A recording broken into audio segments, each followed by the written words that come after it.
Welcome back to the Jungle Sports Stories. Now, not long ago, Angel Reese was called a hypocrite for complaining about being sexualized. Why? Because of her scantily clad social media posts, which many believe contrast with her statement. But are there layers to this issue that's been around since the inception of professional women's sports?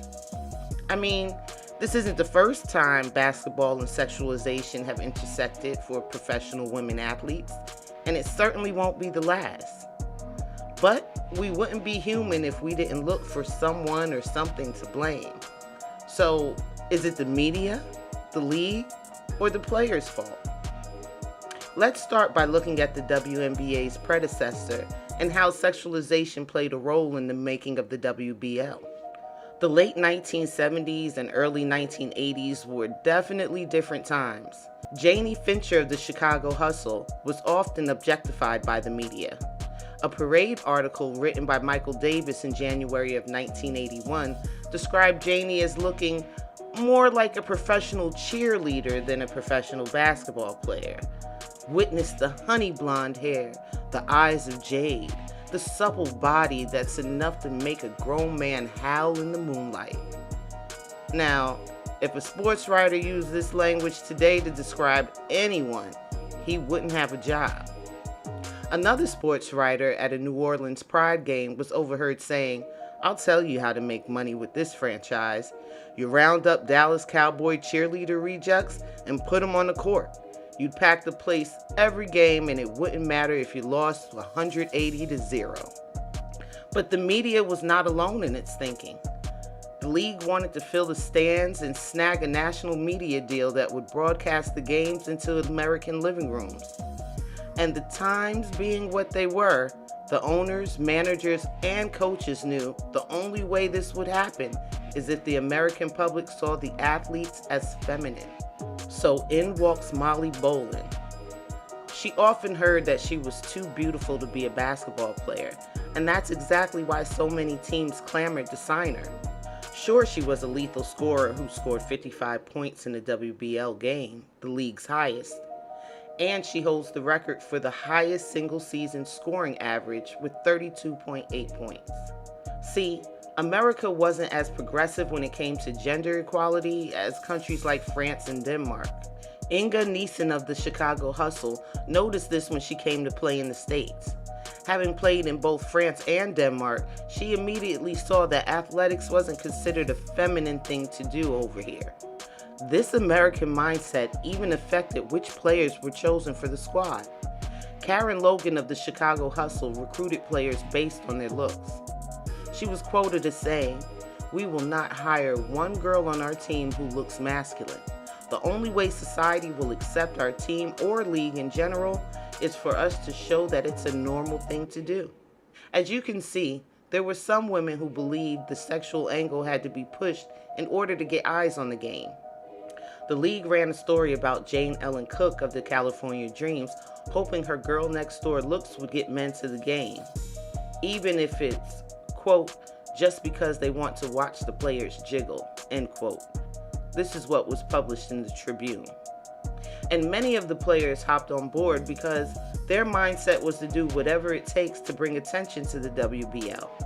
Ladies posed for promotional pictures, one of the most controversial being Machine Gun Molly's. So what was so controversial? Well, she was showing skin. She actually took a picture sitting on the ground in a tank top, shorts, and socks with a basketball and sneakers next to her. In another picture, she posed with, guess what? A machine gun while in uniform. The poses were thought to be suggestive, which is likely the reason they began selling out and went on to become one of the WBL's most successful marketing campaigns. But those same people who praised Molly for giving them something soft and feminine to look at railed against her during her custody hearing. To make a long story short, her husband was able to gain full custody even though he had no job at the time because her dirty pictures and career as an athlete made her an unfit mother. See, it seems that yes, sex does sell, And the same people who buy it will vilify the athletes that lean into it to make an extra buck on the side. After all, we know the women are paid far less than the men, fueling a desire to earn more money in other ways. For today's pro women, that may mean modeling and posting a few outfits for a brand that pays well. Or it may mean posting suggestive poses in an effort to secure hosting gigs. So when Angel Reese gets emotional about being sexualized and is attacked by those who feel she does it to herself, are those attackers wrong? Or could she be leaning into the sexualization to promote the league and feel torn about it? Women want to own their sexuality and display it when they want to. Could the stress and pressure to be a media darling cause today's players to believe, much like the ladies of the WBL did, that they have to help the league become profitable, and the easiest way to do it is to sell sex, even when they don't want to? When Molly Bolin was asked whether she was offended by guys who came to see her because she was a cute blonde in shorts, her reply was, "It doesn't offend me because I'm confident about my playing. If all I could do was sit on the bench and look pretty, I'd be offended. Call it looks or good play or whatever. The bottom line is putting people in the stands." For some, it's just as simple as that. Stay focused on the bigger picture. For others, it's deeper, it's personal. No matter which side you fall on, it's undeniable that the sexualization of professional women athletes plays a huge part in promoting them, extending into other sports. Take beach volleyball, for instance.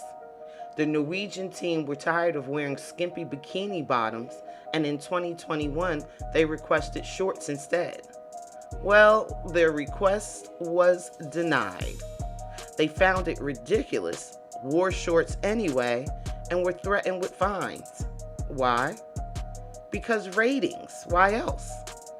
We know the WNBA wants higher ratings. The players want higher ratings. The owners and coaches want higher ratings. Higher ratings will draw bigger crowds, which will bring in more money. But at what cost? Ideally, the women's gameplay should be enough to bring more eyes to the sport, but history has proven time and time again that it's not. The hope is that once people are lured into the game by the sexy, provocative players, they'll stay for the fierce athletic competition taking place on the court. Only time will tell. Thanks for watching The Jungle.